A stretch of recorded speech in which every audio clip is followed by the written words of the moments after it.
रुस के बेगम बह गई पेके, मां तत्ती नूं पा भुलेखे। एक दिन आया चाई चाई, रुसी धी दे सिर दा साई।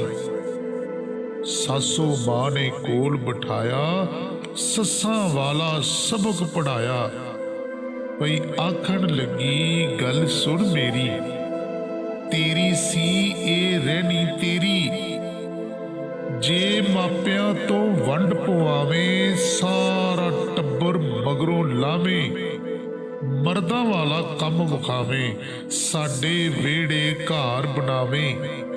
दीवा बाली मक्खन घी दा, राज होवे ते मेरी धी दा। ते किहड़ी गल्लों करनी देरी, आखण लगी गल सुन मेरी, तेरी सी